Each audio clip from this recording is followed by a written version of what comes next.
Good afternoon, everybody. Welcome to day 2 of QuakeCon. How's everybody doing? The balls has kicked in. You guys are awake. That's good. So you are all here to see the Elder Scrolls Online, I assume. Anybody in here heard of Skyrim or played it, or one guy, two? We appreciate both of you buying the game. For those of you who don't know, obviously Skyrim is a huge success for us, 5th game in the Elder Scrolls series. You probably saw yesterday we announced the Anthology Edition, but this is a series that's got a ton of history on the PC. You know, in the sort of the recent generation, Morrowind, Oblivion, Skyrim. Elder Scrolls Online is taking the experiences that you know from those games and taking them online. Allowing you to experience all of Tamriel, not just one province at a time, and most importantly, allowing you to do it with your friends. It's a game that lets you, as all Elder Scrolls games do, play the way that you want to play. So you play by yourself, play with your buddies, go get in giant PvP battles. You can be playing as a magic casting guy and then find an awesome sword and be like, nope, I'm just using this now and I'm switching it up, and that's totally fine. You can do whatever you want. Change your skills up as you play. We want it to be a game that you find your way through, which is what all of our games are really good at, exploration-based stuff. Just go and find stuff. No going to town and go talk to 7 people with, you know, little pointy things over their heads to get quests, and then you go off and do it and run back and then go back to the... We don't do any of that. So it's all about be who you want to be, go into this world and play the way that you want to play. And that's what we're here to show you today with our demo. You hopefully have had a chance to maybe stop by and play the game in our booth, but if you haven't, sometime over the next 2 days, make sure you stop by and go over there. We've got a build of the game running where you can go in and experience it yourself. Play the first person with hands and see what it feels like, or play in third person so you can see how cool your character looks like. It's meant to look and feel and play like no other online game that you've played before. Real-time combat system, no watching a cooldown bar, no really heavy on-screen interface. It looks and feels like an Elder Scrolls game, but online. Okay, so enough of my hypey marketing crap. I'm going to turn it over to the folks who have made all of this possible from ZeniMax Online, and they are going to walk you through the first live game demo that we've done. And hello to everybody on Twitch that we are streaming right now for the Elder Scrolls Online. And I'm going to turn it over to Creative Director for the Elder Scrolls Online, Mr. Paul Sage. Paul?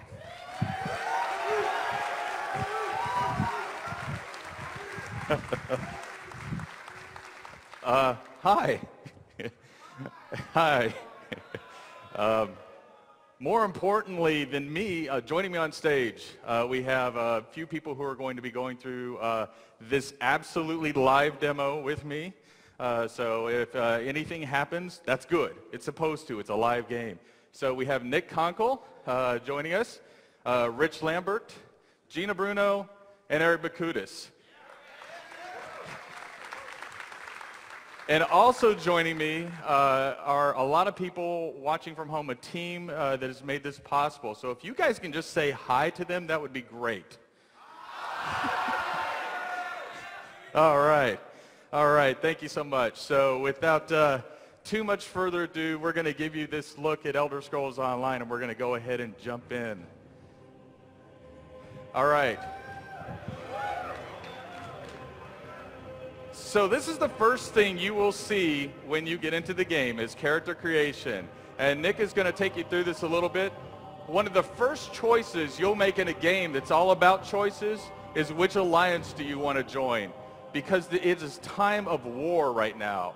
And the time of war is all about you fighting a battle with your friends, against people you don't know, all over the game.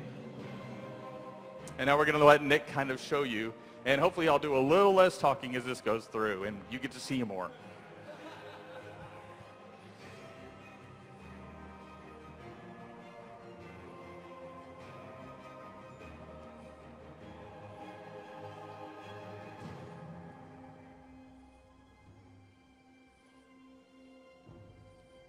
All right. So Nick's going to take a character that's not brand new. We're going to take you into a different area.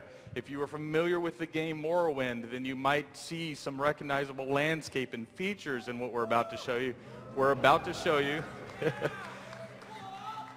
And it's an area called Deshawn. So were there a lot of people that played Morrowind, I take it? All right. So, you know, kind of the story of the alliance that's taking place here that we'll see shortly is that these alliances we have the Nords, we have the Dark Elves of the Dunmer, and we have the Argonians. And there's a lot of people who want to know, well, why are these people allied? Why would they be allied? Well, naturally they wouldn't, because they used to be natural enemies. But after such a time of war like this, or where they had it, so many invasions come into it, they were just like, okay, we're done with this. We can't stand it. We're not going to put up with it. And so they decided to form an alliance. And so you're coming into that alliance right here.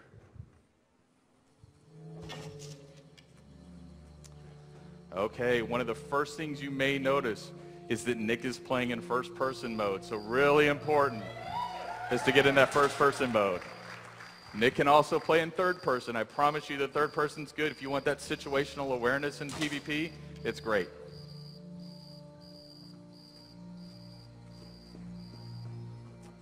Now you might also notice how smooth Nick's controls seem. Not only is Nick good, but we have mouse look always on. These are controls like, I don't know, has anybody here ever played an FPS? Do you know what that is?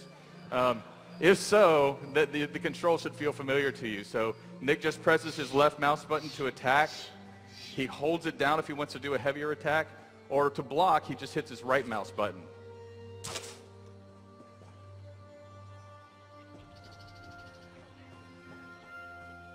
Now Nick is also looking around the world. If you notice in the top center, Nick has a compass.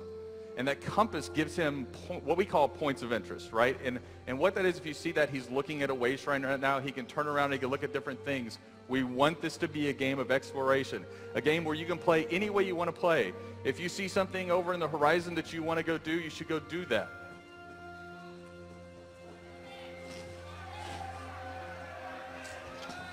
All right, there's a Gwar and a book behind a Gwar. So these books, again, encouraging this exploration. When you find books like this, it's more than just finding a book that you can read, although that's all right. We also have the books reward you for your exploration efforts. So if Nick pulls up his skill screen here, then what I'll show you is that not only do you get the skills that you have as part of your class, but when you join the Mages Guild, the Fighters Guild, or maybe become a vampire or werewolf, you have these entire skill lines available to you that you pick up sort of dynamically. So on the right-hand side, what you're seeing is an entire skill line for the Mages Guild. On the left, you see all of the different skill lines Nick's acquired. And you can see that class, if Nick clicks on class, you have 3 different skill lines. And now what you're seeing is what we call a morph choice. So as you kind of use a skill over and over, you gain in strength with that skill. And then Nick has made a choice so you can actually take and make that skill kind of behave the way you want it to behave. And so that's just rewarding that growth again. Need to lighten your load. Justice knows no sleep. Neither does profit. When there's trouble, prices go up. That's why I'm here. Indeed, it is fully voiced. The TC pays me well to make sure there's no trouble. So do me a favor and don't start any.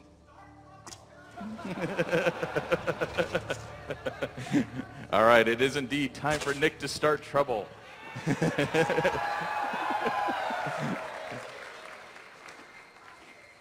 All right, Nick. So that was a little look at Deshawn. We're going to take you to another area in Morrowind, and this area is called Stonefalls. Now what you'll notice is Nick is teleporting pretty easily here. So we think that world exploration is a huge part of the game, but not only is world exploration a part, but we want you to be able to get to where you've been quickly. So we've developed a waypoint system, or way shrines, that allow you to travel to each of the way shrines in the game that you've already discovered.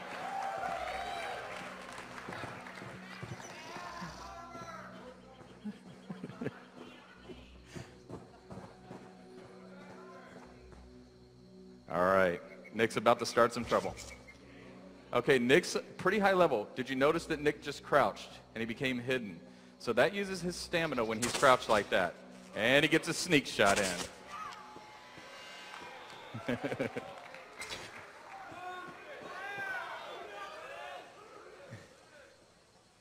And maybe you noticed that Nick changed his weapons with just the press of a button there and went to dual wield.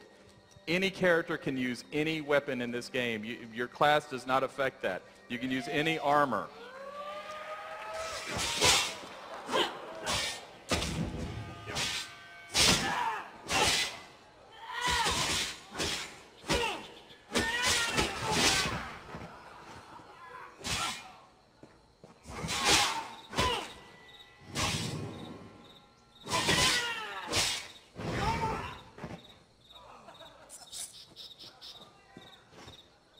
All right.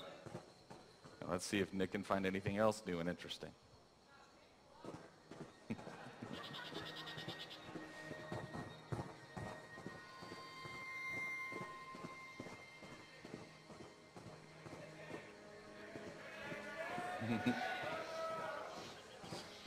You might see a netch here or two. Anybody remember netches?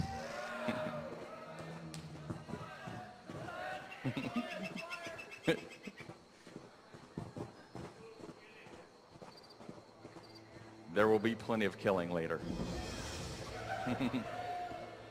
We talked about discovery being a part of the game.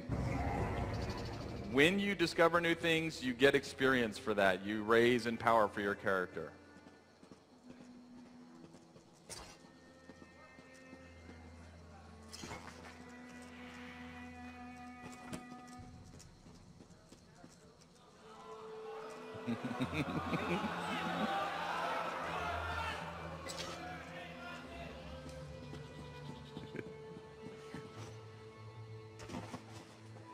Nick's being restrained today.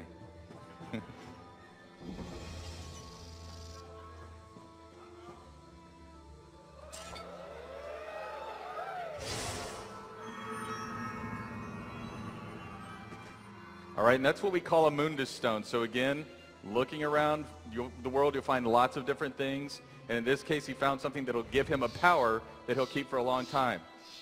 But you know, this game is called Elder Scrolls Online for a reason, and that's because you get to play with other people. So Nick's going to use something that we call looking for group. You might be familiar with something like this. And he's decided he wants to play with other people. And so he's going to try to find a group who's interested in doing the same thing he's going to want to do, which he wants to play a dungeon today called Fungal Grotto, which is an early level dungeon. So we'll see if he can find other people. Strangely enough, he did find other people. And here we are. Now, we talked about, as well, being able to travel to places you've already been. But what if you just want to get into the game really quickly and meet your group mates? Well, you can travel to one of your group mates or to a safe location near your group mates. And so here, Nick is traveled to a way shrine, which is the safest location near one of his group members. Because if you traveled right to them, they might be in a... Indeed. A troubling situation that they couldn't get out of. So I want to put you in a safe spot.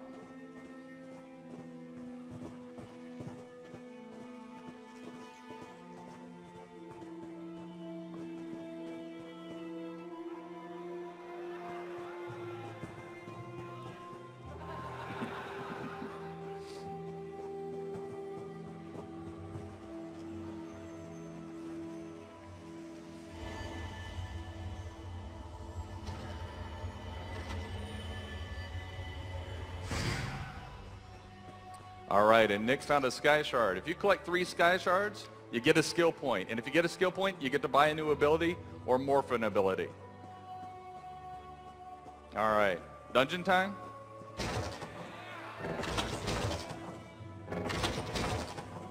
Okay, so in order for this to go a little quicker, I'm going to give you a little bit of the story here, which is there is a person in this dungeon who requests that your group help her to get to a certain location in the dungeon, but she's blocked by goblins and by what we call dreg.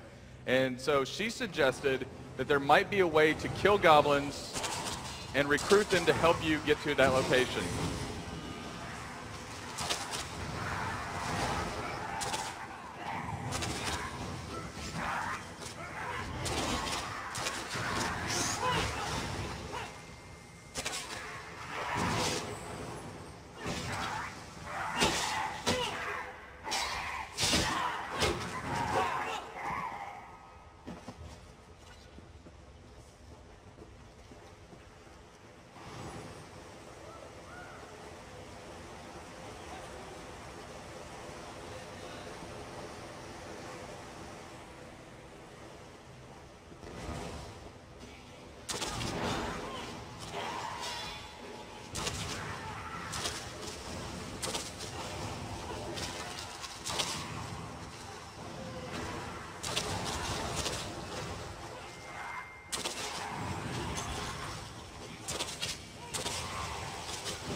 Now we're going to pause for a little bit right after this. So what you may have noticed is that we want you to fight multiple creatures. We don't just want you fighting one creature in a dungeon. And that's why we've introduced what we call pack behavior, or monsters which will kind of wait in the wings to attack you versus all attacking at once. Now if you play all Leroy Jenkins style, and then you'll have a ton of monsters come in after you. But here you can see that if you control yourselves, you'll have a really good fight that you can manage, and it's a lot of fun to see these monsters come in after you. All right.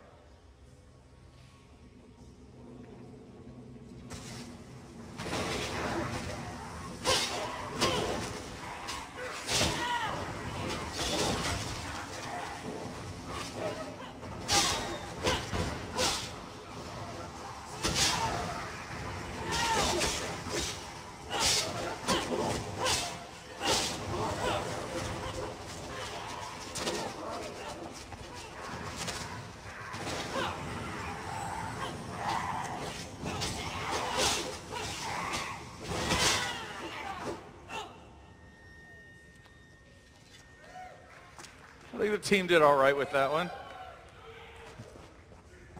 All right, and that loot is instanced to Nick, so you don't have to fight over loot when you get loot.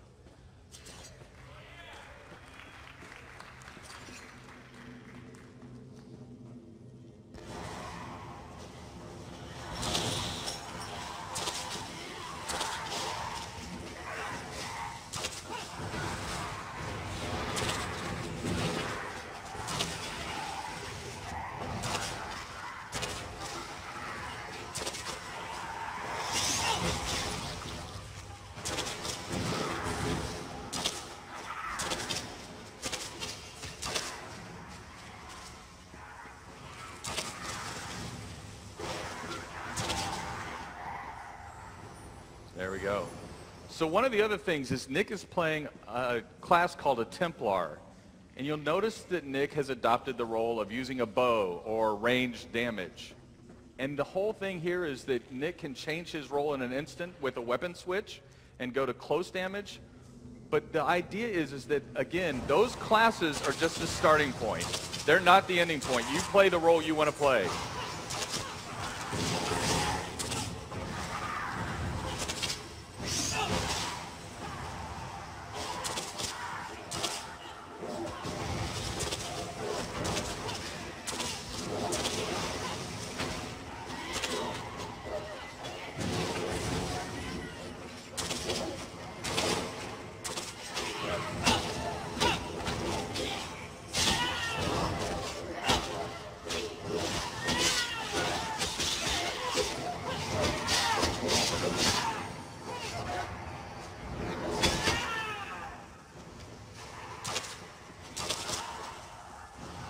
Now what you'll see is we have NPCs that are working together. We have healers in the background healing themselves. So these monsters really work together. If you see blue oil get spilled on the ground, fire. And there we have some of that blue oil. So again, these monsters really work together against your party.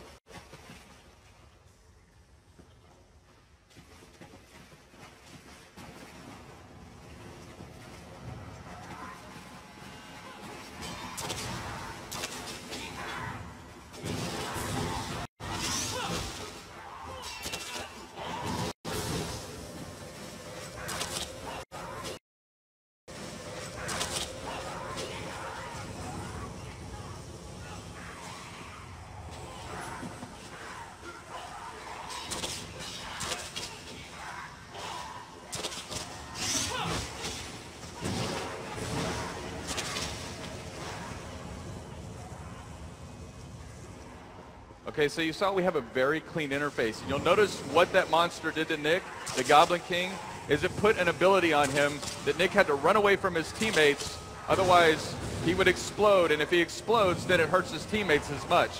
So we want to keep you active and looking in the world.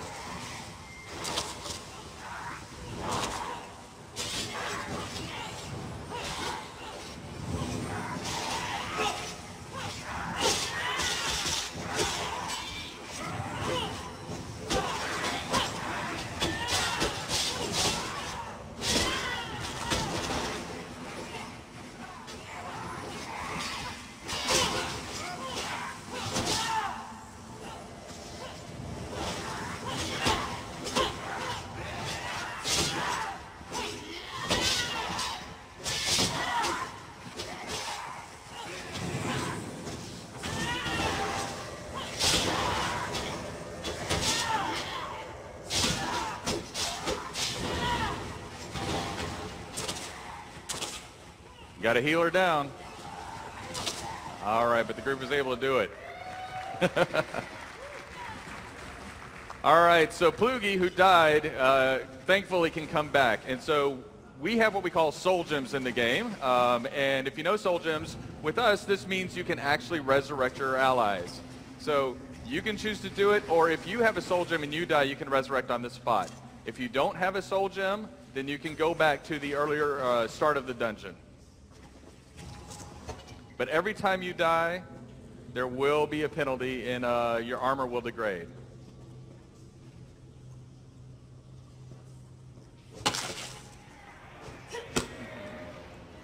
All right.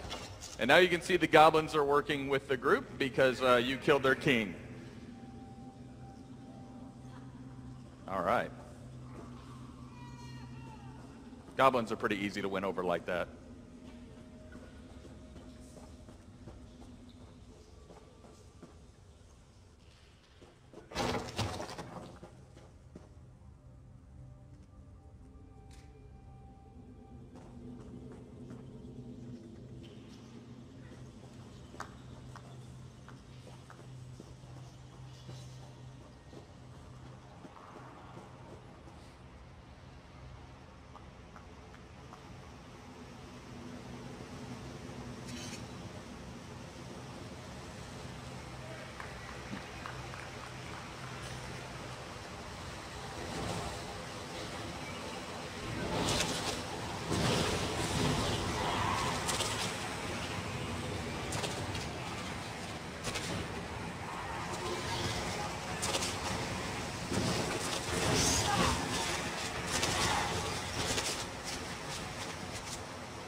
And you can see the goblins are working with them now.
That's a lot of mud crabs.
All right. And there we go. And that was just a taste of Elder Scrolls Online.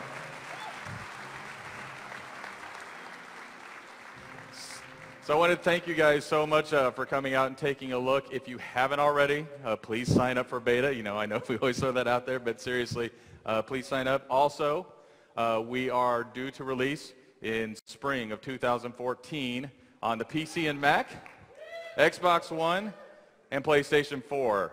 And thank you for coming out to see this next in the saga of Elder Scrolls and follow up to Skyrim. Thank you guys so much.